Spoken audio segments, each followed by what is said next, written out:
You're listening to the Business of Pharmacy podcast with me, your host, Mike Kelzer. Well, hello, Bridget. Thanks for joining us. Hello. Thank you so much for having me. You've got a lot of tenacity because we had some technical difficulties, but you and I both hung in there and got it and got our connection. That's right. Always have to keep going until we win. For those that haven't seen you on social media, introduce yourself and what is going on hot in your life right now professionally that has you on the show today. So my name is Bridget Hanna. I own Independent Edge Consulting, which I help independent pharmacies grow their practice, whether that be retail or in compounding. I specialize in helping compounding pharmacies just because that's really a big passion of mine. Right now with independent pharmacies, as we all know, it's a little rough right now. And my goal is to be able to help in that in any way I can with marketing and being able to grow their practice. So right now I'm just doing everything possible to make sure that we're growing, we're thriving, and we are making sure that we're staying on top with what we can control, since, we have that other side of things with retail and PBMs and all of that jazz going on. I'm just trying to focus on what we can control and how we can grow.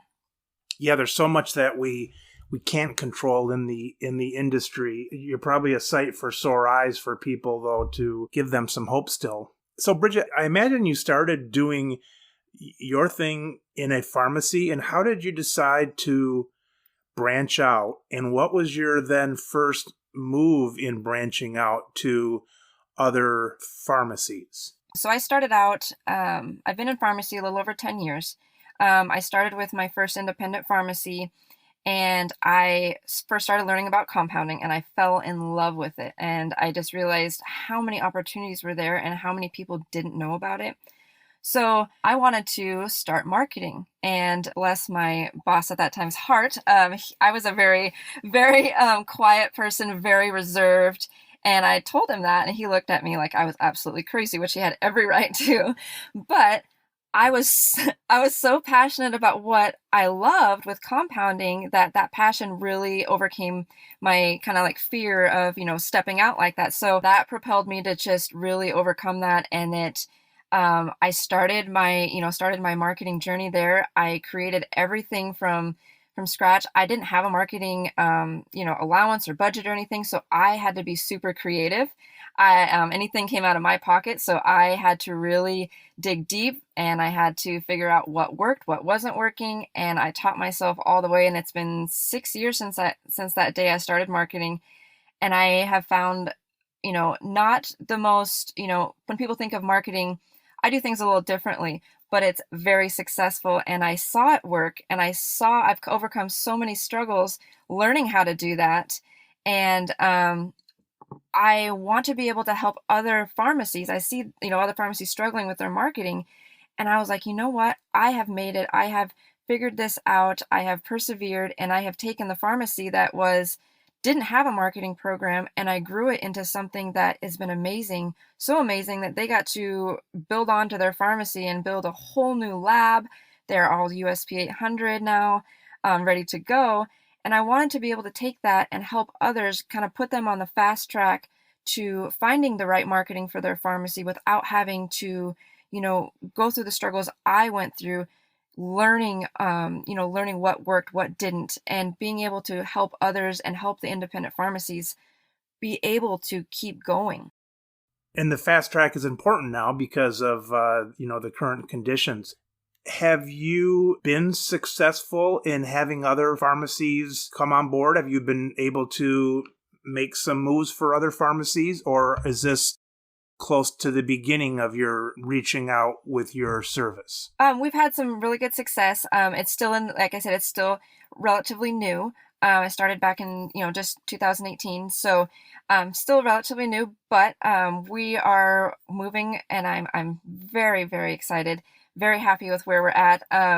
So I'm helping pharmacies, not only with getting in with doctors and talking with them and building a marketing plan that way, but we're also looking at different avenues like a lot of pharmacies don't look at their Facebook page as a marketing tool, but it's a free platform. And I love to be able to show people, how to really utilize that tool and not be throwing money away in other things that aren't serving them. So I'm looking at different ways for people, to be able to get the most effective marketing results without having to break the bank, without having to, really, because it's tight right now. I mean, it's really hard right now. And so we want to make sure that we are effectively marketing and we are using the tools that are available to us where we're not, really having to stretch that dollar out as much.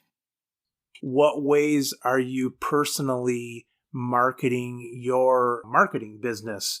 Are you doing it exclusively online, or do you have to visit some pharmacies to make that impact? Or what would you say your mix of that is?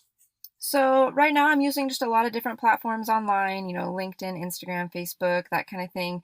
I'm always networking if I go to any, events or anything like that, always talking with people. How do you record that when you're talking to a pharmacy? And I imagine as you talk to different pharmacies, some of that can start mixing together. A lot of information. I keep that all, together. I have a kind of like a profile on, each of these pharmacies. I really want to make sure that I really have those details. I really understand exactly what they're going through, where they're at in their pharmacy. Are they going for USP 800? Are they not? Are they compounding? How many are they, compounds are they doing a day? That kind of thing. I want to really understand and know exactly where they're at, because I personally have been, I compounded. I've worked in the pharmacy. I did a lot of different things, and so I know exactly, all the emotions, all of the situations that they've been in where, they're struggling here, they're struggling in this department. I know that, I understand it, I feel it, and I get it, and I know where they're at, and I want to be able to really understand and help them exactly where they need that support. There's a author, Harvey Mackay. He wrote a book, How to Swim with the Sharks. I think maybe without being eaten alive, something like that. But he sold paper products for his career. And he always had a list that was called McKay's 66, where he himself, and then he would make his salespeople always fill out this list of 66 things about people. So it was, their favorite college and their favorite food and all this stuff. And it would go on because of all the preferences or things that made a person who they are, I guess. But I always found it comical that sometimes it went too far. Like, we'd have salespeople that would come into the pharmacy and they would be like, "Hey, how was your son's first communion?" And it was like a year and a half ago, and I'm like, that's kind of I know they wrote it down, and I'm happy they were trying, but it was kind of like a topic a long time ago. But they were doing their homework. Is it part of your business doing any of this for them, or is it mainly just the consulting to teach them to carry on their own campaigns? So most of it is teaching them, because I really, really feel strongly that as an independent pharmacy, their staff, everyone there, that needs to be the face of their pharmacy. They need to make those connections with their doctor, the face-to-face meetings, all of that needs to be built. That loyalty needs to be there. That relationship, that connection. So I help with that and help teach that, so that way that they can build that on their own and they can have that relationship and build on it. I do help with a lot of like social media. So Facebooks, I do run Facebook pages for pharmacies. That's something that I do, but I do want to make sure that they really, are able to build that relationship with those staff members, with that pharmacist, with those technicians, whatever that may be. That needs to be a foundation made in their community with their staff. Is part of that, you had mentioned face-to-face with doctors and so on, is that part of the necessary component, do you feel? Yes. So when we're wanting to grow our pharmacy, when we're wanting to get more scripts and when we're wanting to get our compounding going, we want to have that relationship with those prescribers. That is key, because they can send those scripts wherever they want to go. But if you have a relationship with them If you have that connection and that loyalty, it's going to be a lot harder for them to send something somewhere else, and they're going to want to be able to have that relationship with you where they know this pharmacy takes care of me, they take care of my patients, and that's who I trust. And trust is huge in the industry. With pharmacy, they're sending their patients to you. So you need to have that trust with that prescriber. And the only way to get that is going to be building a relationship with them, and building that loyalty. Face to face. Yes. All right. So you're an attractive young lady. I'm a old fat guy. How well does that go over getting, meetings with the doctors and so on? How do you go about that? If you want to be able to have that meeting, get that relationship going, it's going to be about how you understand them, how you understand their practice. You know what their needs are. You know what they're looking for. It's about, they have drug reps walking in and out all the time. They're used to that. They're not used to someone coming in and understanding what their needs are and being able to provide solutions to them. And that's what your purpose is there, not to sell them something, but to be able to provide a solution for their patients, and be able to provide a solution to their staff, their office. That's what you're there for. When they see that and they understand that you truly care and you truly want to help them and not just sell them something and leave your business card and walk away, that's when they are going to take time out of their day to want to spend some time with you. And so it goes beyond just the front staff. Eventually that might be part of it, but you're then talking to the doctors eventually. Yeah. So every person in that office is very important. From the time you walk in that door, you better be making a great impression. You better be standing out, from the receptionist to, the assistants, to the doctor, to everybody that you make contact with or a connection with.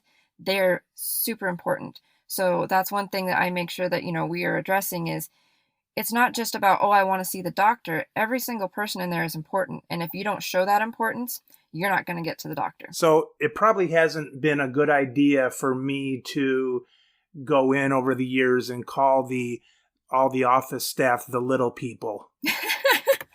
No, probably not the best life choice. That's probably why I haven't been able to see the doctor ever. I'll help you out. I don't know.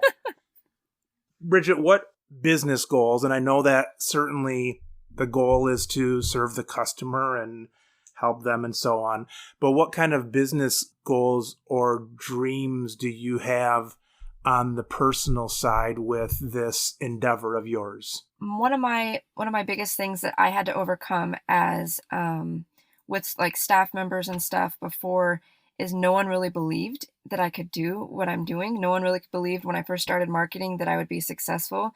And one thing I'm very proud of is, yes, I'm a technician. I'm not a pharmacist, but I know my compounding. I know my marketing. And for a technician to be able to not only market for their pharmacy, but have their own business and be able to show others how to do that and be darn proud of being a compounding technician and marketer. Bridget, what kind of things do you, as you're continuing your marketing company, what kind of worries or doubts plague you, if any? I'm very proud, and I think that everything is, there's a big future, but the things that worry me a little bit is, like you said in the beginning of, our talk today, like a lot of people really don't see a way out of a lot of the situations that independent pharmacies are in right now. And making sure that I can really provide, that inspiration and that hope for a lot of them. A lot of them are, just kind of cutting ties and letting go of their pharmacy. And so I want to make sure that that they see that there's still, if you really, really want this, then you can really market and you can really, stay on top. And like I said, control what you can control in your pharmacy and grow with that. Yeah. All right. So let's say that things really take off on this marketing side for you and you get to hire all the little people, I'll say. No, I'm just kidding. You get to hire anybody you want to hire and so on. How would you be spending your week in your marketing company what's your favorite thing to do if you didn't have to do everything? What's your favorite part to do? My favorite part is getting to talk with people, to getting to build those relationships and be able to really just speak with them, talk with them, see what their pharmacy is about, see what their goals are, see what they really want to accomplish, where they see their pharmacy going. So you'd be doing less of the, maybe setting that appointment up and the technical stuff on that and actually being in those conversations through most of the day. Exactly. That's what I really love to be able to do. Now, what happens, your company is so successful and you don't get to work for a year. You're not allowed to work or do anything, and you have to take a sabbatical. What do you do in life? I don't know, either for pleasure or whatever, if it wasn't this business. And wasn't pharmacy. You can't do anything in pharmacy for a year. What do you do? Oh my goodness. So it would definitely be my family, my little girl. She's my world, and so I would be spending a lot of time where we live. We live in a gorgeous place here in Idaho, and I would definitely be enjoying that aspect of things and getting to enjoy family and friends time. But at the same time, even if it wasn't pharmacy, I would still try to make sure that I'm, educating myself in any way I can. And if I couldn't use pharmacy, I'd still be educating myself on, business side of things and staying on top of that kind of stuff and just enjoying where I live. Yeah, I was just listening to a psychologist last night, Jordan Peterson, but he was saying how the climb is really the fun part, the learning and stuff. And sometimes once you hit the destination, you're maybe happy for a day, but then you want to find something else to learn about and that. So that's a good quality to have. Well, Bridget, tell our listeners again how they get in touch with you and what their next step is, should they want to reach out. If you guys are ready to grow your practice, or you feel like you're stuck, with your marketing, you're not getting what you are wanting to get, you're not seeing the results with what you're using, or you want to take another avenue with your marketing, if you want to reach out to me, my website, independentedgeconsulting.com, you can reach out to me on there. There's some more information on me, some of my consulting packages. I'm on Facebook, Instagram. I also have a closed Facebook group where I do free trainings, and I also run courses through that. That's Marketing the Mortar and Pestle. So any of those avenues, you can email me as well. That's on my website, and I would love to hear from you, love to talk to you, and that's how you can get in contact with me. Well, that sounds great, Bridget. I wish you all the best. I look forward to seeing more of your stuff online, and I'll be keeping tabs on you. Well, thank you. I appreciate that, and thank you so much for having me on. Yes, it was a pleasure. Thank you, Bridget. We'll talk again soon. You've been listening to the Business of Pharmacy podcast with me, your host, Mike Kelzer. Please subscribe for all future episodes.